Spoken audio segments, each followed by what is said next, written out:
Assalamualaikum warahmatullahi wabarakatuh. Selamat datang lagi di channel saya.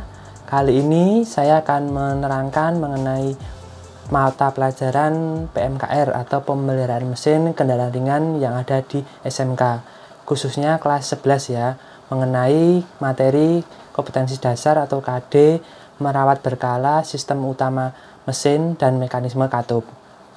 Di dalam KD ini atau materi ini saya akan modifikasi dengan memasukkan materi-materi berupa perawatan berkala pada mesin konvensional yang kita kenal dengan namanya tune-up. Nanti di materi ini saya akan memberikan bagian-bagian mana yang akan di tune-up atau bagian mesin mana yang akan dirawat ya secara perawatan berkala. Oke, jangan lupa like video ini dan subscribe channel saya bagi yang belum.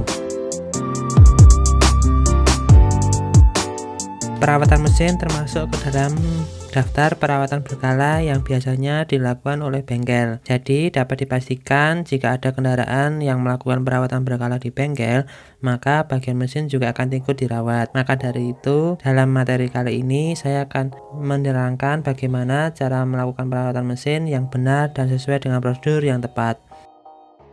Oke, untuk pengertiannya yaitu perawatan berkala pada mesin berfungsi untuk menjaga kinerja mesin agar selalu berada dalam kondisi terbaiknya ya. Tiap mesin kendaraan memiliki prosedur dan perawatan sendiri. Oleh karena itu, dalam pembahasan kali ini saya akan menjelaskan prosedur perawatan berkala pada mesin konvensional. Berikut pekerjaan yang bisa dilakukan mekanik saat melakukan perawatan berkala, yaitu di sini ada bagian-bagiannya ya, tune-up mesin.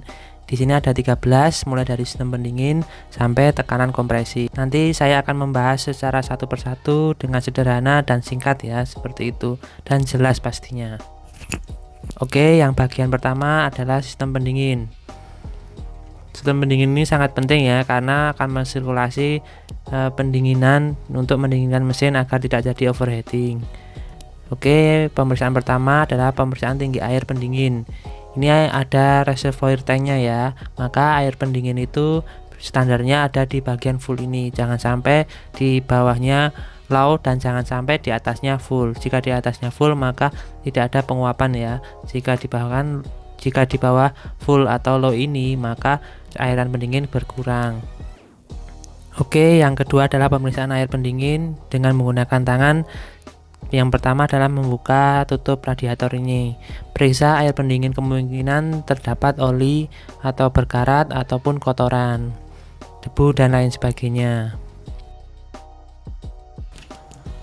Oke, selanjutnya adalah pemeriksaan menggunakan alat, yaitu alat tester tutup radiator, yaitu untuk memeriksa terdapat yang pertama kerusakan atau berubahnya bentuk dari radiator, kemudian klem selangnya longgar atau tidak, kemudian kerusakan yang berkarat kisi-kisi radiator, kemudian yang keempat adalah kebocoran pompa air inti radiator dan longgarnya atau tersumbatnya penguras air menggunakan alat penekan tutup radiator ini. Ya, selanjutnya adalah pemeriksaan cara kerja tutup radiator.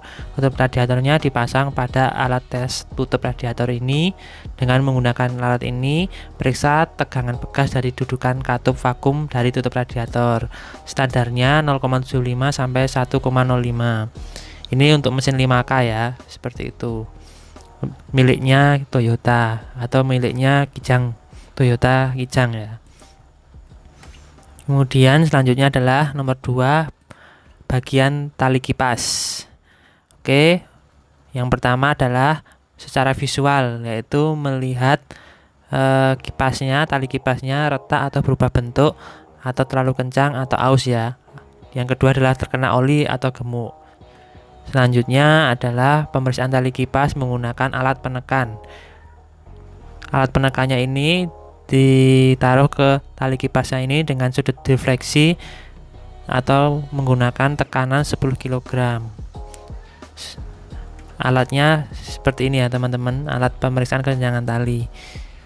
Untuk tekanannya diukur 10 kg. Oke, selanjutnya adalah nomor 3, saringan udara. Untuk saringan udara ini yang pertama adalah membersihkan elemen dan menghembuskan tekanan menggunakan tekan kompresor ya, sehingga debu-debu bisa hilang. Jika tidak bisa dibersihkan, maka harus diganti saringan udaranya ini. Oke, yang selanjutnya adalah baterai. Pertama kita melihat secara visual ya, yaitu pemeriksaan penyangga baterai berkarat, kemudian hubungan terminalnya apakah longgar atau tidak, kemudian terminalnya itu berkarat atau rusak, kemudian baterainya itu rusak atau bocor, yang menggunakan baterai basah ya tentunya. Kemudian yang selanjutnya adalah pemeriksaan menggunakan hidrometer, yaitu memeriksa berat jenis elektrolit. Untuk standarnya itu 1,25 sampai 1,27 pada suhu 20 derajat Celcius. Pemeriksaannya ini pada setiap sel ya. Kemudian selanjutnya adalah oli mesin yang nomor 5. Oke, oli mesin ini untuk yang pertama adalah pemeriksaan tinggi oli. Tinggi oli harus berada di antara L dan F. Jika lebih rendah di L ini, periksa kemungkinan ada kebocoran, lalu ditambahkan oli sampai pada tanda F ini menggunakan SAE yang sesuai standarnya ya. Selanjutnya adalah memeriksa kualitas oli dengan menggunakan tangan ya. Periksa oli kemudian sudah kotor atau kemasukan air atau berubah warna. Biasanya kalau sudah berwarna hitam pekat maka harus diganti. Selanjutnya adalah penggantian saringan oli.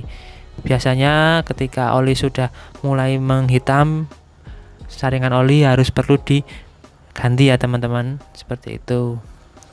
Oke, yang selanjutnya nomor 6 adalah busi. Busi sangat penting karena membantu proses pembakaran ya. Busi ini dalam pemeriksaan secara visual yang pertama adalah memeriksa retak atau kerusakan lain pada ulirnya ya atau isolatornya. Kemudian keausan elektrodanya dicek, kemudian gasket rusak atau berubah bentuk, gasketnya yang pada busi, kemudian elektrodanya terbakar atau terdapat kotoran yang berlebihan. Pemeriksaan seperti itu. Jika ada kekotor pada busi maka bersihkan ya, biasanya menggunakan karburator cleaner juga bisa ya, seperti itu. Setelah itu setel celah busi ya. Setiap celah busi menggunakan alat ukur celah busi atau filler gig biasanya. Jika tidak mempunyai biasanya menggunakan Willing, tapi tidak dibetulkan ya, tetap menggunakan filler gig. Kemudian yang ketujuh adalah kabel tegangan tinggi, yaitu kabel yang dari distributor ke busi ya. Periksa tahanannya kabel busi. Pada waktu menarik kabel busi, taiklah dengan memegang bagian ujung kabelnya ini ya. Jangan sampai memegang pada bagian ini, nanti bisa terjadi putus ya. Oke, selanjutnya adalah periksa tahanannya menggunakan avometer pada 1 kali. Untuk standarnya kurang dari 25 kilo ohm per kabel. Intinya jika jarum bergerak maka tahanannya masih baik ya. Oke, yang nomor 8 adalah distributor. Distributor ini pada sistem pengapian ya. Yang pertama adalah memeriksa tutup distributor. Periksa tutup distributor pada rotor. Kemungkinan yang pertama adalah retak di sini ya. Retak, cacat, berkarat, terbakar atau lubang pada rotornya. Kemudian terminal elektroda terbakar. Jangan sampai terminal elektroda yang sebagian dalam tutup distributor itu terbakar. Kemudian ada yang ketiga, cek pegas bagian tengah, jangan sampai lemah ya, seperti itu. Kemudian pemeriksaan dan setel celah platina. Biasanya setel celah platina ini mempunyai standar 0,45 ya, karena platina ini terbakar parah atau berlubang, platina harus diganti ya. Karena jika platina terbakar parah atau berlubang-lubang, platina harus selalu diganti. Kemudian adalah pemeriksaan sudut well dengan menggunakan dual tester angel ya, dengan sudutnya 52 derajat plus minus 6 derajat. Kemudian pemeriksaan saat pengapian menggunakan timing rack biasanya setel putaran mesin pada posisi idle, oktan selektor harus di setel pada posisi standar. Saat pengapian pada maksimal RPM 950. Untuk mesin 2K, 3K, 4K 5 derajat sebelum TMA. Sudut pengapiannya kalau mesin seri 5K 5 derajat sebelum TMA. Selanjutnya adalah pemeriksaan kerja dari governor. Yaitu yang pertama, caranya rotor harus kembali dengan cepat setelah diputar searah jarum jam dan dilepas. Kemudian rotor tidak boleh terlalu longgar. Selanjutnya adalah pengecekan vakum advance. Untuk pemeriksaannya yaitu menghubungkan selang vakum pada distributor ya. Ini selang vakum. Kemudian oktan selektornya harus berubah-ubah sesuai dengan pembukaan dan penutupan katup throttle. Ini juga digas ya katupnya agar berubah-ubah sesuai dengan katup throttle-nya ini. Oke, selanjutnya adalah celah katup. Yang nomor 9 adalah celah katup. Untuk penilaian celah katup, yang pertama bisa top 1 atau top 4. Top 1 ini silinder nomor 1 pada posisi TMA. Kalau top 4 berarti silinder nomor 4 adalah pada posisi TMA atau titik mati atas pada saat kompresi. Sebelumnya mesin harus panas ya, kemudian dimatikan untuk penyetelan katup. Setelah itu untuk langkahnya itu biasanya pada rekor Arabnya itu bisa digoyangkan. Ketika sudah digoyangkan berarti ini tidak bergerak ya, tidak menekan, otomatis pada langkah kompresi atau usaha bisa disetel. Kalau pada langkah buang atau langkah hisap maka rocker armnya ini akan menekan dan tidak bisa kita setel. Maka dicek ini pada rocker armnya bisa digoyang-goyangkan enggak. Kalau nggak bisa digoyang-goyangkan nggak bisa disetel. Untuk standarnya hisap itu pakai filler gig ya, standarnya itu 0,20 mm, kemudian yang buang 0,30 mm. Seperti itu. Untuk langkah celah katup nanti saya akan buatkan videonya. Oke teman-teman, selanjutnya adalah pengecekan yang nomor 10 adalah karburator. Oke, yang karburator ada 4 bagian ya, yaitu yang dicek ya, katup throttle terbuka penuh, kemudian pemeriksaan pompa percepatan, kemudian cuk biasa dan pembukaan cuk. Untuk penyetelan katup throttle terbuka penuh ini caranya yaitu katup throttle harus membuka penuh pada waktu pedal gas ditekan penuh. Kemudian penyetelan terbuka penuh dilakukan melalui kabel gas atau baut penyetol pedal. Kemudian yang selanjutnya adalah pompa akselerasi. Pompa akselerasi ini dengan cara yaitu bensin harus muncrat atau keluar dari jet pada waktu katup throttle terbuka atau pedal gas ditekan ya. Kemudian adalah cuk biasa, yaitu katup cuk harus tertutup penuh apabila tombol cuk Oke, selanjutnya adalah pembukaan cuk. Pembukaan cuk itu ada 2 tipe ya. Secara rincinya adalah pemeriksaan BSV dengan mesin dalam keadaan dingin, yang kedua adalah yang keadaan panas. Nah, untuk materi kali ini hanya sekilas pembukaan cuk saja ya, tetapi untuk video berikutnya akan saya buatkan video mengenai perawatan karburator. Begitu ya teman-teman, karena mengingat durasi video ini yang tidak terlalu lama ya, nanti membosankan. Kemudian yang ke-11 adalah putaran idle. Artinya adalah putaran stasioner atau langsam. Di sini ada baut penyetelnya di karburator ya. Untuk skrup penyetel RPM idle, kemudian di sini adalah skrup penyetel campuran bensin dan udara. Harus pas sesuai dengan idle-nya, yaitu yang pertama cara pengukurannya saringan udara harus terpasang, suhu kerja mesin normal, cuk terbuka penuh ya pada karburator. Kemudian semua perlengkapan tambahan dimatikan seperti aksesoris kelistrikan dan lain sebagainya. Kemudian semua saluran vakum dihubungkan. Kemudian transmisi pada posisi netral. Selanjutnya adalah waktu pengapian tepat ya. Kemudian takometer dan pengukur vakum terpasang.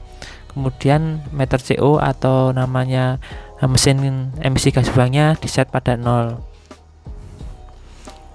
Untuk standarnya ini kalau mesin 4K atau mesin ini aja dulu 2, 3 sampai 5K itu 750 RPM ya untuk standar langsamnya. Biasanya digunakan ini 750 RPM untuk standarnya. Kemudian pengecekannya pada skru ini, kemudian di bawah ini harus berbandingan harus sama. Untuk cara penyetelannya nanti saya buatkan video selanjutnya ya. Oke, yang nomor 12 adalah emisi gas buang.